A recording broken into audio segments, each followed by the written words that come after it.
Yes, children, so far we learned about the 7 characteristics of living things, isn't it? We learned about the characteristics, the features: feeding, breathing, movement, excretion, growth, sensitivity, reproduction, isn't it? Now, next, all living creatures in nature. Let's see all the living creatures in our nature. All living creatures in nature. All living creatures in nature.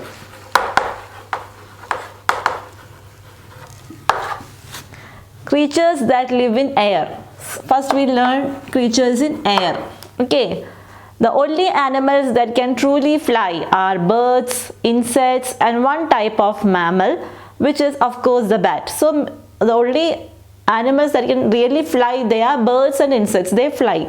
And one type of mammal means the animals that have vertebrates, we say, means backbone. Okay, so we human beings are mammals. Animals, we all are mammals because we have backbone.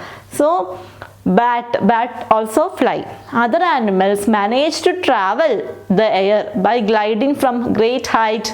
They can glide less, like human beings, people gliding in parachute. Have you seen gliding in parachute and all? That is called gliding from great height. Okay, same way. Or leaping from the depth, jumping. Some animals jump. They glide also. Human beings also, isn't it? Creatures that live in water. Now that's about air. Air means, yeah, many animals like birds fly, insects fly, bat fly. So animals that are flying, we know.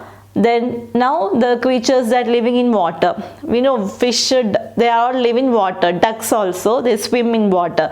So ducks and fish live in water. Okay. A fish expends a large amount of energy while swimming.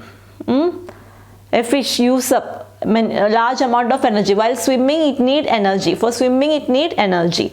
This is not because it swims fast for a long time, not because of that. Fish needs a large amount, a considerable amount of energy in order to reach high speed. To reach high speed, they need energy. Okay, not because fast they are swimming, but they need large amount of energy to swim. Okay. Fish live in water as it is the only way they can breathe. Under the water, from water they are getting oxygen to breathe. Just like humans, fish also need oxygen, in which they get from water. Fish also need oxygen like us to breathe. So they get oxygen from the water. Because instead of having lungs as helpers, fish have gills. Fish have gills, we say. Human beings have lungs. It is an internal organ. Lung. It is an internal organ for breathing, for respiration. We have lungs. It is an internal organ. Same like us, they have helpers called gills to breathe. They are the organs that are located on the sides of the head of the fish. When you see next time fish, you just see the top near the head. You can see gills. On the top of head, you can see gills like this. Okay, these gills are designed to enable them to take the oxygen that is present in the water. In water, oxygen is there. So gills take oxygen. The organs of fish, gills, they take oxygen and which help the fish to breathe. Then ducks usually live in fresh water. Ducks usually they live in fresh water. Although they can be found in seawater sometimes, they can live in artificial lakes and ponds as well. In ponds we can see, in lake we can see duck. They like shallow water. Shallow means not so deep. So they like those kind of water, shallow water which don't have any depth or deep, so that they can easily reach the ground in search of food. Why they like shallow water, the water that have no depth? Because they can easily flow or swim and they can come to the land for food. These can live on land and water. Ducks, they live on land as well as in water. You can see ducks on the land moving here and there. They also swim sometimes, isn't it? So in small ponds and lakes we found them more because they like small pond or lake, those don't have more depth for water. So these can live on land and water, but they can't breathe underwater. Underwater they won't able to breathe. That's why they won't sleep there, they come to the land. So they can't sleep underwater. Underwater they can't breathe, so they can't live also. They just swim in the water. So these are the creatures that live in water. Ducks, fish. A fish lives in water. Okay, they get oxygen from the water, and they have a special organ called gills to take oxygen from the water, and they breathe. Just like us, we have lungs, an internal organ, lungs for breathing. Fish have gills for breathing. Ducks also we can see in water, they swim in water, and they like shallow water because they need to come to the land for search of food. They can't breathe underwater, so they can't live underwater. Now, creatures that live on land, air, water we saw, then now we can see the creatures on the land. A habitat is the place where living things live. Living things live in a place, in the environment. Habitat means what? It's a natural home we say, or environment of an animal and plants or other living organism, and that is called habitat. Habitat is the natural home of animals and plants we say. Natural home we say, that is a habitat. Okay, the place where living things live. It's a place where the living things live. The habitat provides the animal or plant with food or shelter. The place where we live, there we have food and we have shelter to live. Animals which live on land are called terrestrial. Animal that lives on land are called terrestrial. Terrestrial means land. That lives, the things that lives on land or animals lives on land are called terrestrial. Plants and animals depend on each other for a wide variety of things. Plants and animals depends on each other because we know plants, animals eat plants, animals eat and the flesh of other animals also. So both are depending each other for living. Plants, animals and human beings. We also eat plants. We also eat the flesh of the animals, chicken, mutton and all, isn't it? So we are depending on plants and animals. Plants and animals also depend each other. So we are the creatures that live on land. Okay, habitat is the natural home of animals and plants or the place where we live in this environment.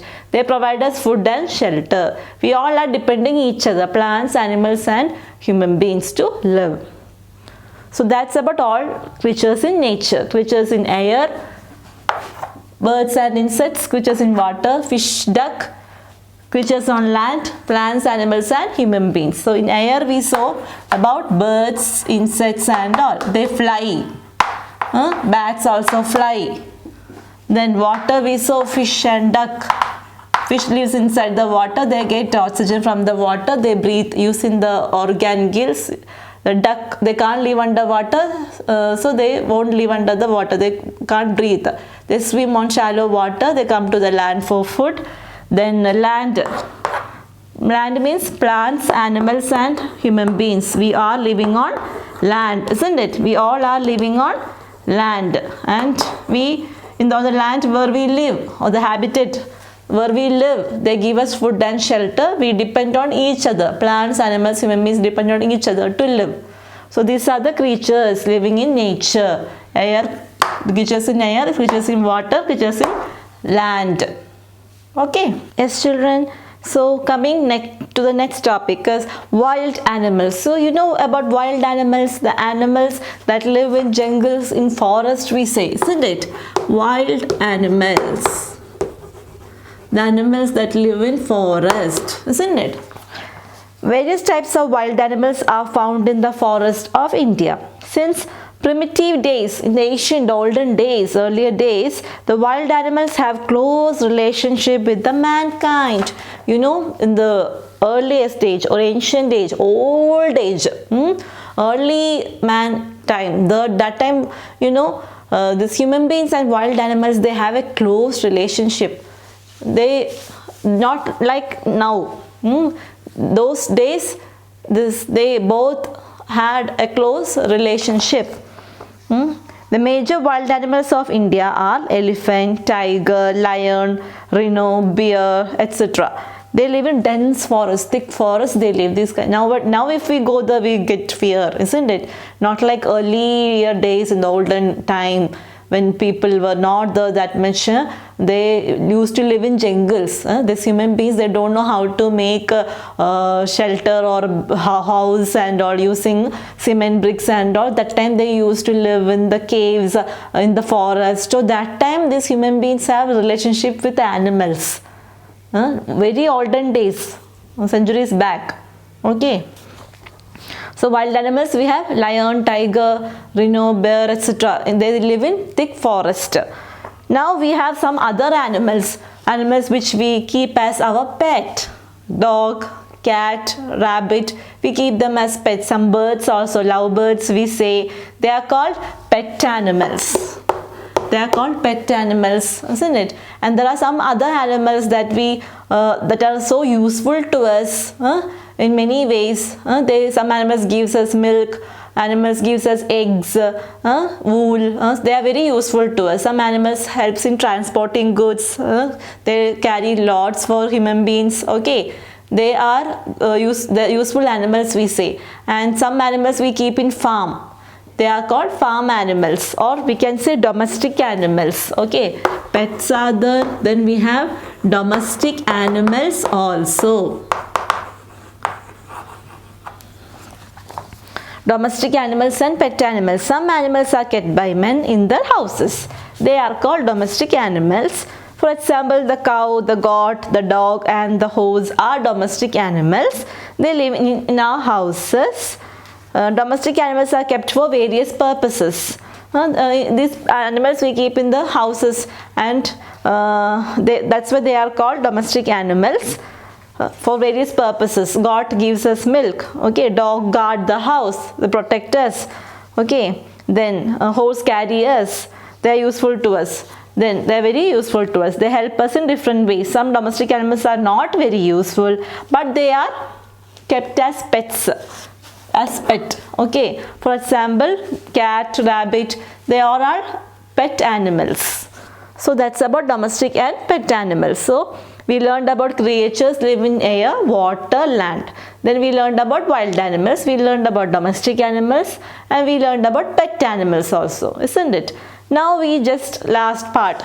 Now the topic is going to end. So now in this lesson we learned about more the features of living things and non-living things, the characteristics, what they do, what they don't do. So let us see the difference between the living things and non-living things. Okay?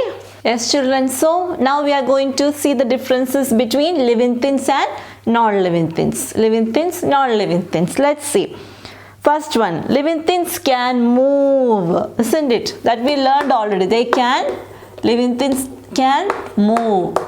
But what about non-living things? Living things, plants, animals, human beings, isn't it? They move. Or what about non-living things? Chair, table, pen, pencil, they cannot move by their own, isn't it? They cannot move. Second, energy is required by living things, isn't it? We need energy for doing our daily activities. We get energy from the food we eat, isn't it? So, living things, they need energy. They need energy for doing various activities. But what about non-living things?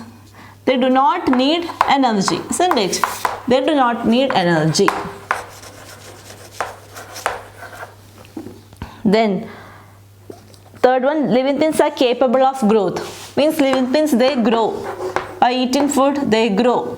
What about non-living things? They do not grow. Then fourth one, living things reproduce. They produce young ones. They grow, they get mature, they produce young ones, they get mature, they get old, last they die, isn't it? Say they reproduce and at last they die. What about non-living things? Cannot reproduce and they will not die. They will not die. Then fifth one, living things respire, means they breathe. But what about non-living things? They do not respire. They don't want to breathe, isn't it? They do not breathe, we say. Then last difference they have written as sixth one, living things adapt to the surroundings and respond to stimulus. They get adjust to the surroundings where they live. They are living in the environment, isn't it? They get adapt or they get adjust with the surroundings and respond to stimulus. They react. They have sensitivity. They react. Non-living things don't respond to stimulus, isn't it? They respond to stimulus. But what about non-living things? They do not respond to the stimulus. Okay. So these are the main difference between living things and non-living things that we learned in the lesson. So main difference means living things can move, non-living things cannot move. Then living things need energy. They require energy for the doing daily activities. Non-living things do not need energy. Living things grow. Non-living things do not grow. Then living things reproduce. They produce babies, young ones, and they get mature, they die. But non-living things do not reproduce and they will not die. And living things, they breathe. We need oxygen to live. We breathe oxygen.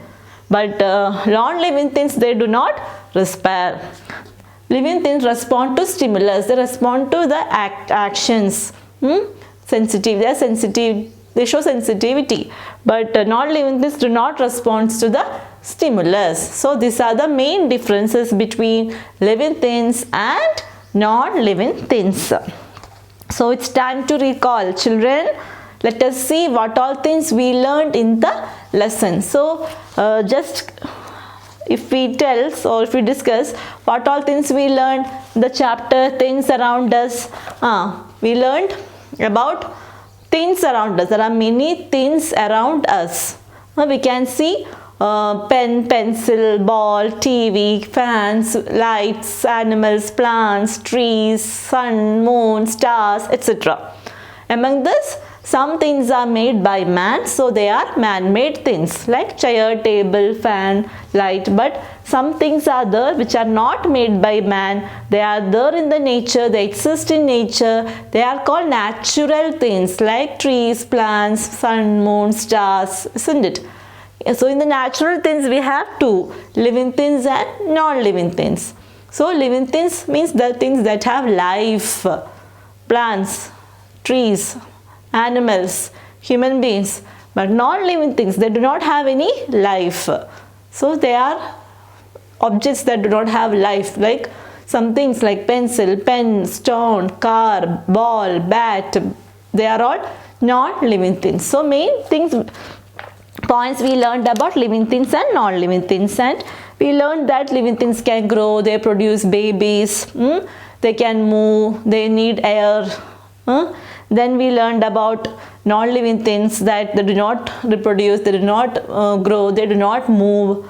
We learned about another characteristics of living things, 7 characteristics of living things we learned. Then we learned about creatures in living creatures like in air, water, land. Then we learned about wild, domestic and pet animals. Then last we find the difference between both living things and non-living things. So let us see. Time to recall. Things around us are of two kinds, natural things and man-made things. Natural things are two types. They are living things and non-living things. All man-made things are non-living things. Human beings, plants and animals are living things. Living things have life in them. They have life. They move, grow, eat, feel, breathe and reproduce. Living things, they move, they grow, they eat, they feel, they breathe and they reproduce. Non-living things do not have life in them, so they cannot move, they cannot grow, they cannot eat, they cannot feel, etc. So these are the things we learned in the lesson. Lesson number 13, things around us. So children, so we finished our lesson today. So it's time to answer. So it's time for the exercise. So now we will go to the exercise part. Okay children?